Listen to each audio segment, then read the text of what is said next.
एक समय का बात है, एक ठे घना जंगल के अंदर बड़ा सा तालाब रहल। वो तालाब में बहुत सारा मछली रहत रहनी, जिनमें से 3 मछली एक दूसरे का पक्का दोस्त रहनी। इन तीनों का स्वभाव भी बिल्कुल अलग रहल। इनमें से 2 ठे बहुत समझदार रहनी। पहली वाली संकट आवे के पहले ही आपन बचाव कर लेत रहल। दूसर वाली संकट आवे पर आपन सुरक्षा कर लेत रहल, लेकिन तीसर वाली सब कुछ भाग पर छोड़ देत रहल। तीसर मछली कहे कि अगर भाग में संकट हुई तो हम कुछ नहीं कर पाई, और भाग में नहीं हुई तो कोई हमार कुछ बिगाड़ नहीं पाई।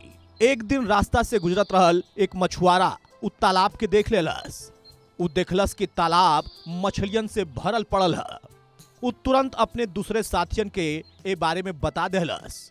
मछुआरा और ओकर साथी अगली सुबह वहां पहुंच गई ना मछली पकड़े का फैसला करके। लेकिन मछली मछुआरा और ओकर साथियन के बात सुन ले रहल। उ तुरंत तालाब में रहे वाली सभी मछलियन के इकट्ठा कैलस और सारी बात बता देहलस।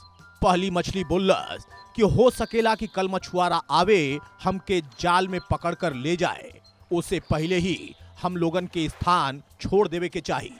तब वह तीसरे नंबर का मछली कहे लगल, अगर उ कल नहीं आई न तो ई तो हमार घर है, हम एके कैसे छोड़ के जा सकीला। अगर भाग्य में लिखल हुई तो हम मारल जाए, और ना ही लिखल हुई तो हमके कुछ नहीं हुई। कुछ मछली तीसरा नंबर का मछली का बात मान गई नी और उन्हें रुक गई नी, लेकिन बाकी 2 मछली तीसरी मछली के समझावे में असमर्थ रहल। यही वजह से उस सब मछली तालाब छोड़कर चल गई नी।